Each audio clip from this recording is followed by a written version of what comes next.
I think it expresses the frustrations that the American people feel, that we had the biggest financial crisis since the Great Depression, huge collateral damage all throughout the country, all across Main Street, and yet you're still seeing some of the same folks who acted irresponsibly trying to fight efforts to crack down on abusive practices that got us into this problem in the first place. That was President Obama earlier today, commenting on the growing frustration being expressed by the Occupy Wall Street movement protesters. That movement is spreading to cities across the United States and across the border to Canada starting next week. Hedges is a Pulitzer Prize-winning reporter and author and a participant at the Occupy Wall Street rally in New York last week and in Washington today. He joins us from our Washington bureau. So, Mr. Hedges, you were a participant in the protest. How would you describe your role in this movement? I'm not an organizer. I'm speaking tonight at the rally in Washington, and I've given interviews and participated in events in New York. So what exactly is everybody complaining about? And also give me a sense of how much momentum this movement has, because it looks pretty nothing burger so far. Just a few guys, guitars, nobody knows what they want. They can't even name the names of the firms that they're protesting against. Very weak, low budget. I wouldn't agree with that assessment at all. They pulled thousands of people into the street last night, and here in Washington, when everybody marched past Bank of America, they were shouting shame, shame, shame. They know the names of these firms, and they know what these firms have done, not only to the American economy, but to the global economy and the criminal class who runs them. Well, Kevin made this point of, nobody knows what they want. What do you say to that? I mean, we know that this is a very diverse group. There are many different agendas at play. What is the sense you have of what this movement would like to see happen? They know precisely what they want.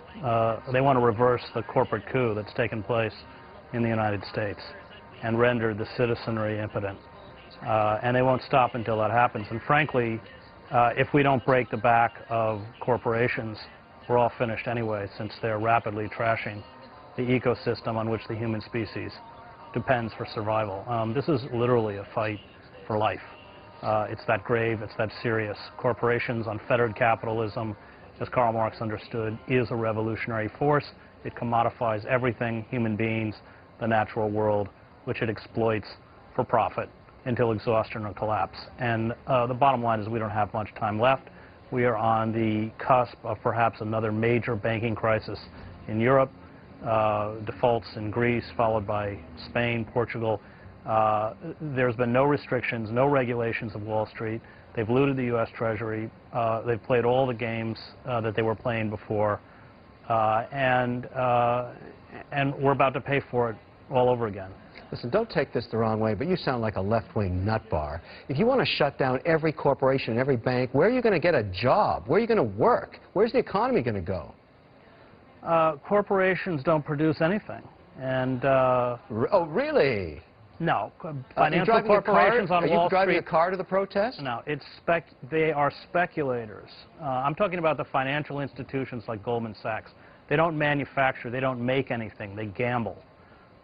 They use money, and they believe falsely that money is real as we dismantle our manufacturing base and send jobs over the border to Mexico and finally into the embrace of China.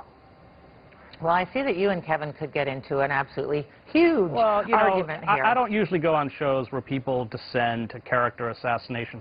If you want to discuss issues, that's fine, but I mean, this sounds like Fox News, and I don't go on Fox News. I mean, either you discuss the issues, and look, you have had very eloquent writers, people like John Ralston Saul in Canada, who have laid this out with, incredible lucidity. And to somehow attack this critique by calling someone a nutcase engages in the kind of trash talk that's polluted the corporate airways. Excuse me. Let's debate the issues then. You Well, would like to... you were the one who started it. You were I not didn't debating call you the a issues. nutcase. I called you a nut You said bar, you sounded all right? like a left-wing nutcase. Yes, bar. Okay, nut that's bar. an insult. And, Hey, and are you left-wing and leaning at least? Would you say no, I would say that. you're a centrist? Can I finish? Please. I would say that those who are protesting the rise of the corporate state are in fact on the political spectrum the true conservatives, because they're calling for the restoration of the rule of law. The radicals have seized power, and they have trashed all regulations and legal impediments to a reconfiguration of American society into a form of neo-feudalism. And that's what we're really asking for, is the restoration of the rule of law. Okay, but you don't see any value in the banking system providing a financial infrastructure. That's not what I said. I didn't say that. I'm asking you. A banking system that functions as a banking system should. And in Canada, you do not have a banking crisis because you did not tear down the walls between commercial and investment banks and turn all of your banks into hedge funds.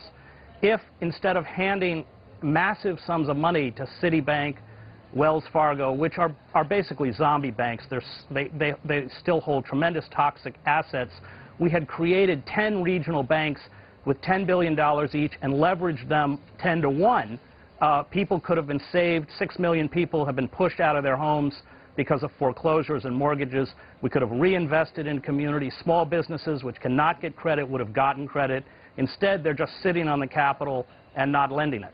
So we're certainly giving you an opportunity to speak your mind. Just so we can come full circle, what do you suggest should be done with Goldman Sachs specifically? They should be prosecuted. When you shove subprime mortgages on families that you know can't repay it, and then you dice up those mortgages as assets and sell them and bet against them through AIG, that's fraudulent activity. All right. Well, thank you so much for joining us. We'd like to hear your Well, thoughts. it'll be the last time.